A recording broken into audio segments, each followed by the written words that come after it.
Hey, welcome everyone. This is Mind Your Own Business. My name is Pablo, and thanks for listening.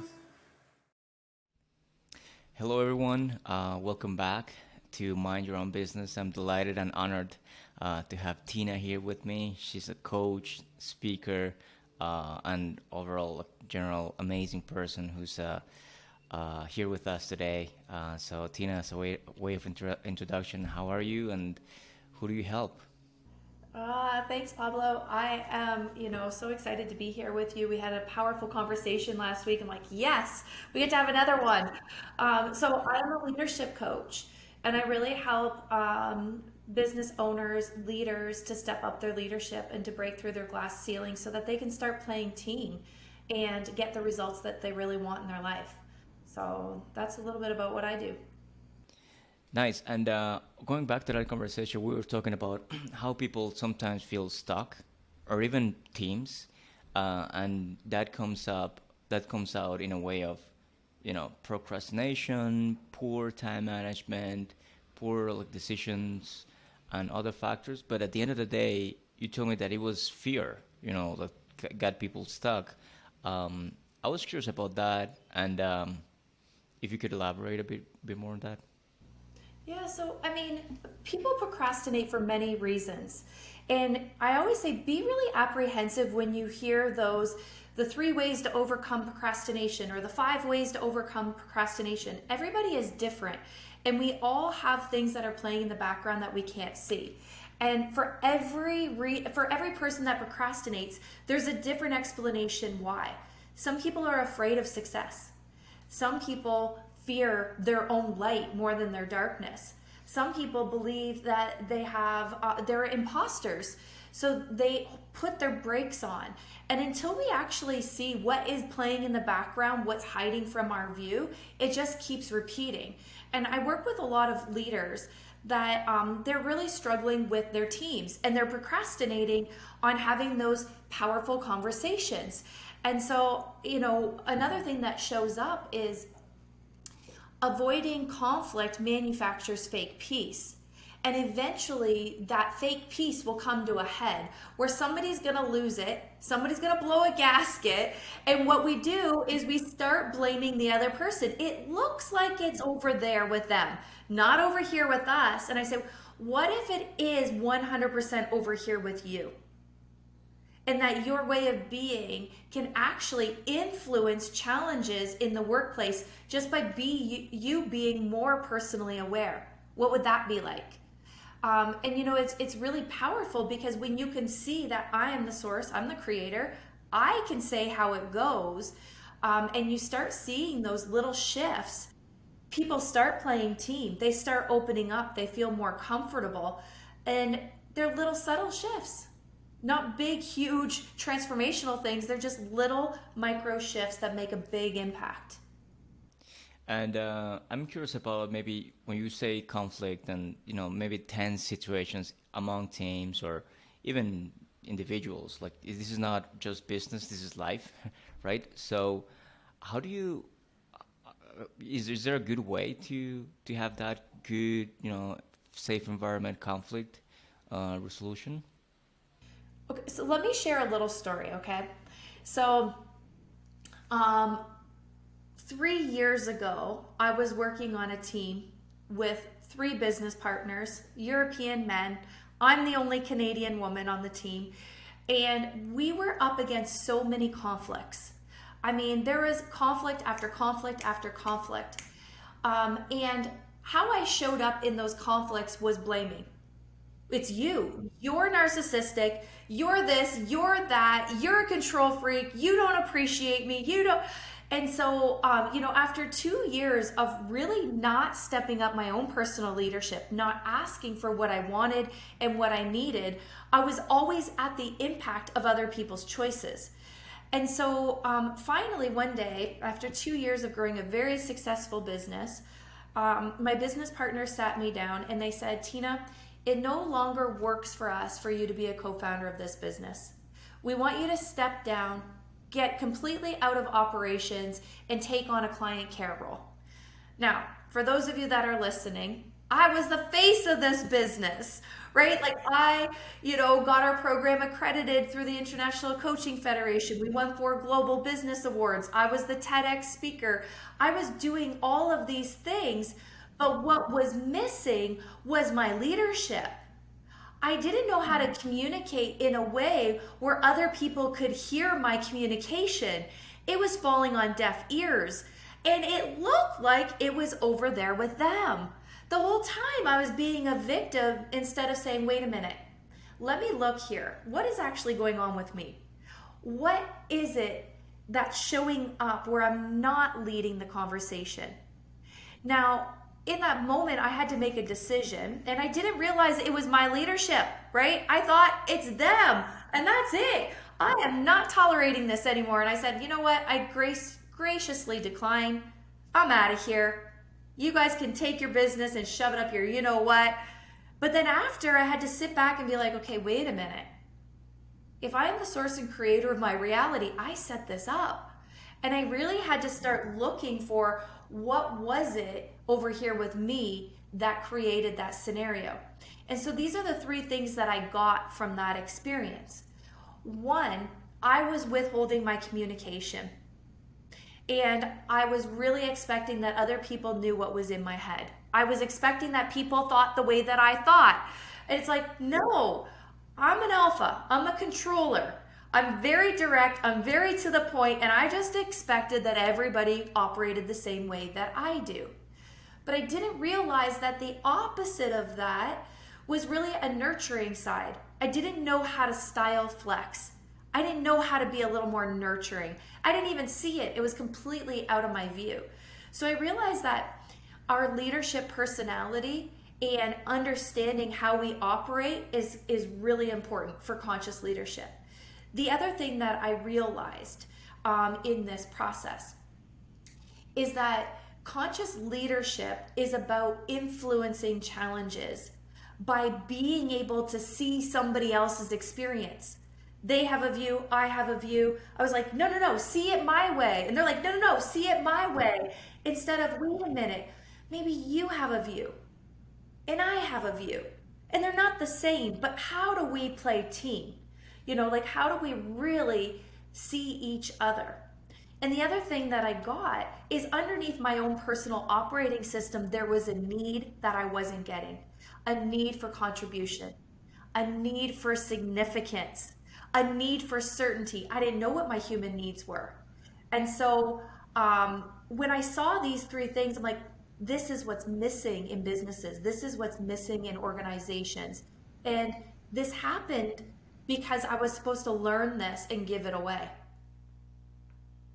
Well, that's a great story, Tina. And because it's funny how you think maybe that first leadership doesn't impact the team's culture, or that your personal, let's say, process and development won't ever affect your career, and it's quite the opposite. Like in this case, if you focused on communication, leadership, you could have been being there versus being moved to a different position, even in your own company.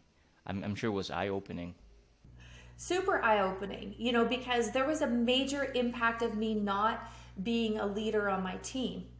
Not just a financial, because when we were at the peak of our success, I had just been through a divorce, I bought a new house, I bought a new car, making the craziest amount of money. And then in that conversation, it was all gone. And I had to start from the bottom. But I realized, the only way up from the bottom is through awareness. We can either be a victim or responsible. And I thought I've worked my whole life to practice being responsible. So I'm like, this is where I get to practice this. And let go of, oh my gosh, what did I lose? It's like, oh my gosh, what did I gain from this experience? And sometimes we need to put our egos in check when we're in leadership positions. We get to see that our ego will run the show. Our ego will say, I'm right and they're wrong. But what if we put the ego on the side and say, there is no right and there is no wrong?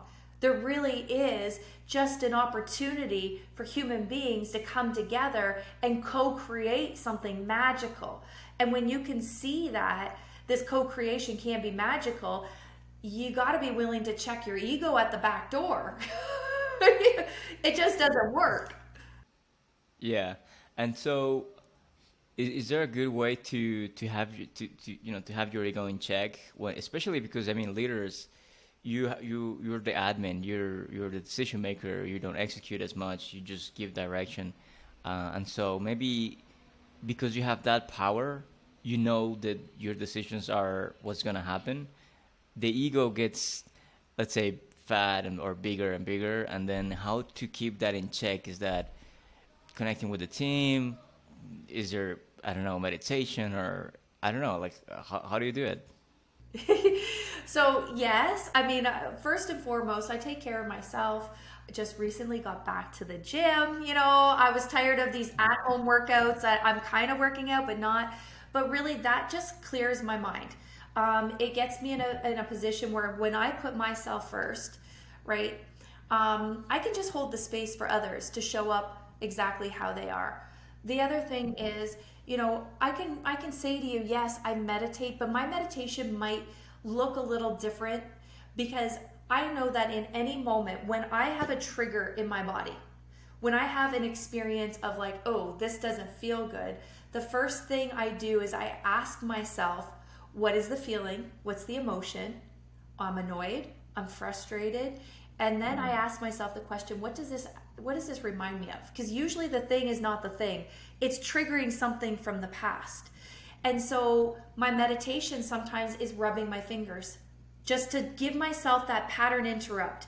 Just focusing on rubbing the tip of my fingers, or in the moment focusing on outside noises, like I'll listen for a train or the car, like just anything to get out of my head. Because that's when our ego, our judge, will hijack us and make us like want to be right and want to force an outcome. But it's like just taking that moment to practice the pause has been my most effective strategy. The other effective strategy is really, I adopt this thing called fourth level responsibility. And fourth level responsibility is life isn't happening to me or through me or for me. Life is happening as me. It's everything is a reflection. I'm calling everything in to teach me a lesson. And so when upsets happen, setbacks happen, I practice asking myself the question, how did I source this into my life? What is the lesson I'm supposed to see for myself? So when I look at it like that, upsets don't stay that upsetting because I see, oh, I got to practice expressing myself. I got to practice stepping into my leadership. I got to practice letting go of the attachment. Like whatever that is, I'm always looking for what did I learn from this? What did I get? And that really helps with my being. And that helps me be more effective on my team, right? Because I'm not blaming them for anything. It's like, oh, we had, this upset with a technology. I'm like, how did I source this? But no, it looks like it was her. She did it. No. Even if she's responsible for tech, I sourced this.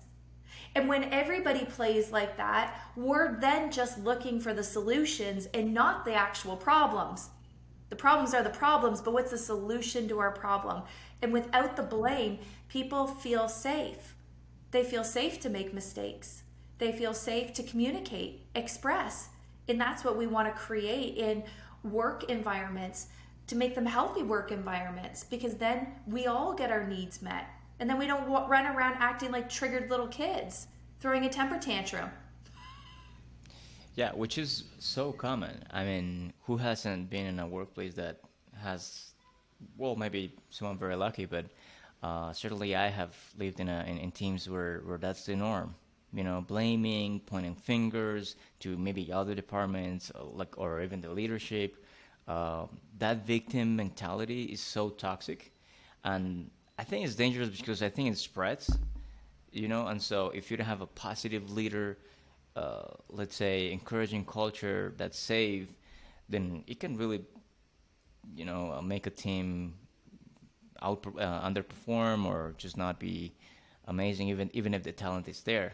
So I want to ask about maybe company culture, but I guess you answered the question. My question was going to be, how do you create a great, irresistible workplace from that standpoint? But what I'm hearing you say is giving people the room to make mistakes and learn from the mistakes instead of judging, and have that your ego in check and address your fears.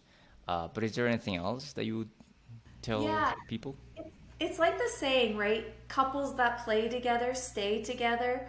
Teams that play together stay together. When you are focused on work, work, work, business, growth, without really taking the time to even get to know each other personally. I mean, how many times do you work with people and not know, you work with them for years and you don't even know their kids' names? You don't know their spouses' names. You don't know what they do on the weekend. Like, we don't take the time to really get to know each other. And so I think when you create opportunities to go outside of work and interact with each other, do retreats together, team building activities, invite people in to really provide opportunities for you to um, create that camaraderie, I think is really overlooked and really important. I just was with a group of insurance brokers. The whole, all of these insurance brokers from all over the place were bowling and having a couple beers and drinking, having some pizza and just talking about life. And I was like, wow, what if we did this kind of stuff more often? So when problems come up, it's like a family. At the end of the day, I love you and we're going to work through this. Like, there's no running away. We're just looking for the solutions. But when you have that commonality and you share, it makes the upsets a little less significant. Like, we got this, because we know each other personally. No, I love it. I think it's so key, sometimes overlooked, because yeah, we are just way too focused on numbers and working on doing this, making some money. But we're all humans. At the end of the day, we have feelings, and we need to take care of our emotions too. I want to maybe pivot the conversation because I know you're a coach of coaches, and so you know everything about coaching and coaches and whatnot. I'm curious to know, for teams out there, how do you know you're being coached exactly the way you have to be coached, or the best way possible for your team? In other words, how do you spot a great coach from a regular coach, especially for your own needs as a team? Well, I'll just share like my coach, right? I know that he will see through my BS. I will have a conversation with him. He will call everything forward. Not call me out, not make me wrong, but I think a good coach knows that the thing that people come with is never the thing. There's something underneath the thing. So a good coach will always look for what is the thing under the thing. I had an experience where I had a conversation with somebody just yesterday, actually.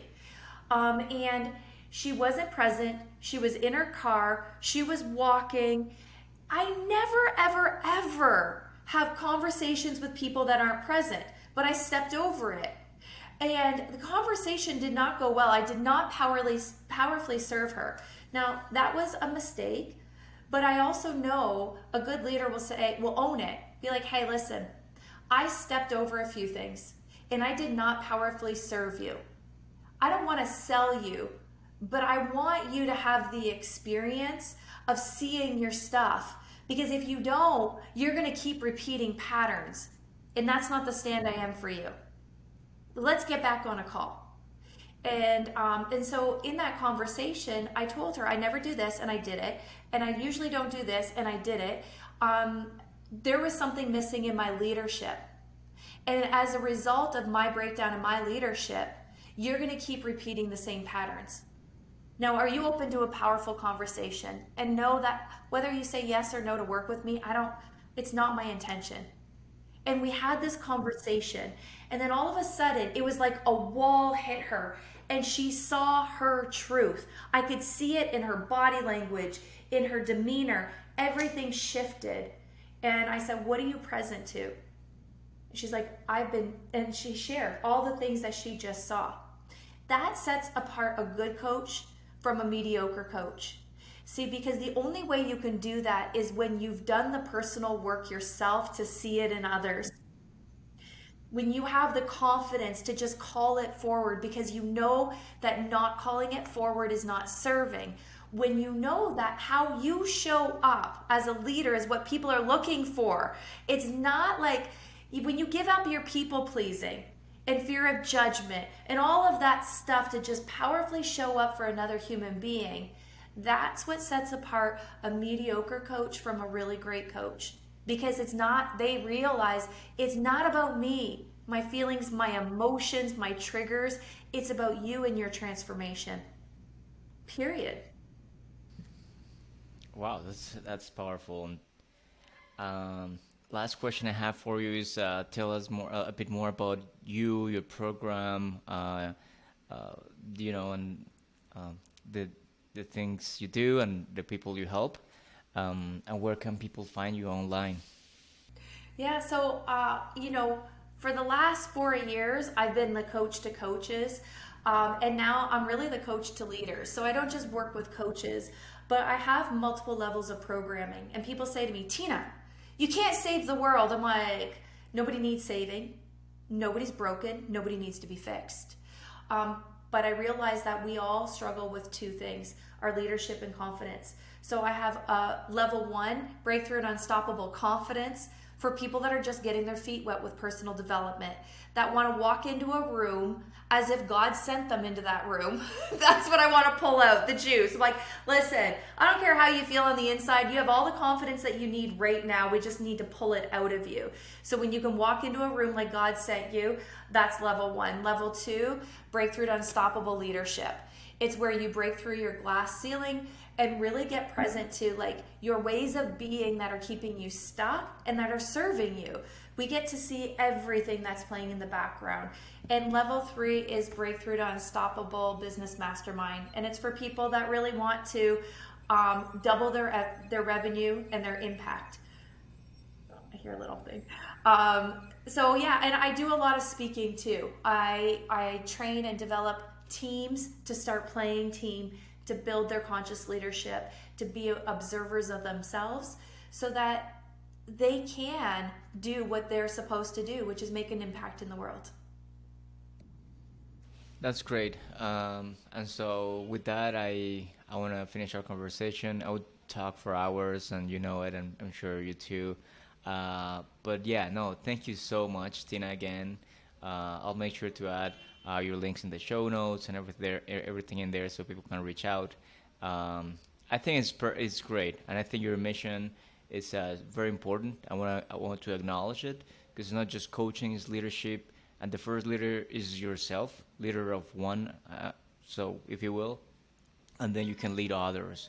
But first, you need to take care of your own being so you can change people's lives, and I think that's the bottleneck that you're addressing. And so for that, I say thank you. And yeah, any final thoughts? This is my vision of the world that I want to live in. I have a vision that coaching, therapy, and personal development will be as essential and normal as electricity and Wi-Fi. That it will be in every home, every office, every hospital, every school. And so for me, it's like, I can't do this alone. I can't serve this mission alone. So I'm on a mission to find the leaders out there that believe in this too, that are going to show up powerfully to be the change that they want to see in the world. So if that's you listening right now, don't hide your light, because when you're stuck, so is the world. And with that high note, we ended. Thank you so much, Tina. Thank you, everybody. Have a great day. Thank you.